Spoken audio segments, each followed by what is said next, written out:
मित्रों नमस्कार। मुग्धा एस्ट्रो में मैं आपका स्वागत करती हूँ। आज मैं मूलांक 9 के पार्ट 2 के बारे में बात करूँगी।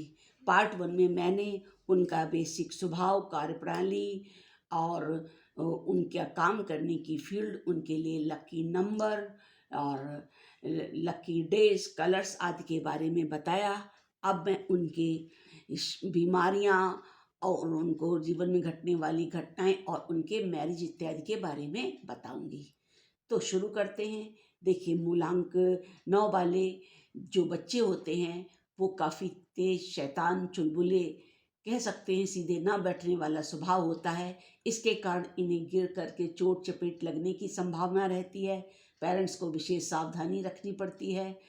और इसके अलावा जब वो थोड़े बड़े हो जाते हैं, स्कूल वगैरह जाते हैं, तब भी क्लास में काफ़ी शैतानियाँ करते हैं, तो टीचर्स को उन्हें संभालने में थोड़ी प्रॉब्लम आती है। अक्सर ऐसे बच्चों की पिटाई भी लग जाती है।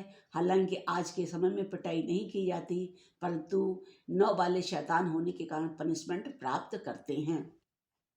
अगर घर में देखें तो ये बच्चे ज़्यादा शैतानी होते हैं, तो कभी कभी इनके चोट लगने की, गिरने की संभावना, कभी अपने माता पिता से डांट खाने की संभावना, या कभी धारदार चीज़ों से चोट लगने, कटने या अग्नि में जलने तक की संभावनाएं होती हैं। क्योंकि ये बच्चे अपने को संभाल नहीं पाते, रोक नहीं पाते, एनर्जी लेवल बहुत हाई होता है, जिसके परिणाम स्वरूप ये तेजी से आगे दौड़ जाते हैं।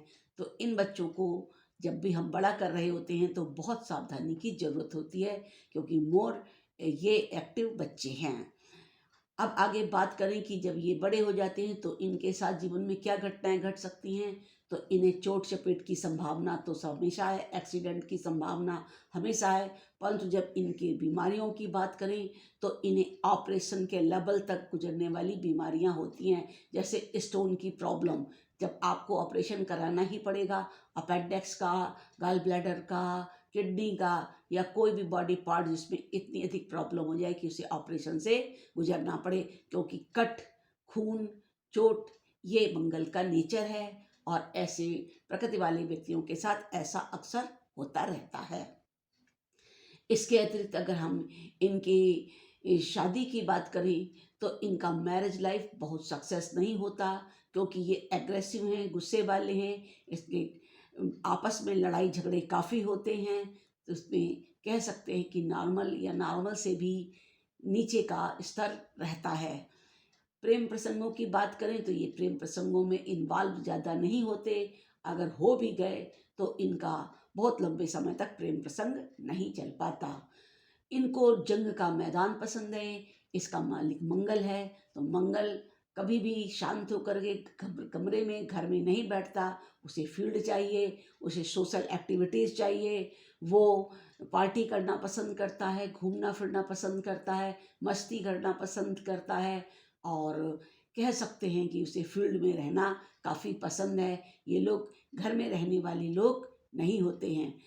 तो इनका प्रेम प्रसंग भी कुछ ज़्यादा नहीं होता। ये मल्टी टैलेंटेड, मल्टी नेचर के होते हैं। ये तरह तरह के काम करते हैं, किसी एक काम में अपने को लगा करके नहीं रखते। तो इस प्रकार कह सकते हैं कि इनका जो प्रेम प्रसंग और मैरिज लाइफ है वो सामान्य ही है। इसमें कोई इस विशेष बात नहीं होती। मंगल प्रधान व्यक्ति हमेशा समाज के लिए काम करता है। वो अगर सोशल वर्किंग में जाएगा तो वहाँ पर भी रिस्क लेकर के वहाँ जा कर के सहायता करेगा कि जहाँ कोई नहीं पहुँचता हो। जैसे बाढ़ आ गई हो, जैसे कोई आग लग गई हो, दुर्घटना हो गई हो और वहाँ सहायता सहायता पहुँचानी हो, या पहाड़ की चोटियों पर कोई घटना घटी हो, वहाँ से लोगों की जान बचा के लानी हो, ऐसी जगहों पर मंगल आगे जा कर के काम करता है। क्योंकि इसका सीधा कनेक्शन अपनी ताकत से है, एनर्जी से है, जोश और उत्साह से है। तो वो ऐसी फील्ड में जा कर के काम करके खुश होता है।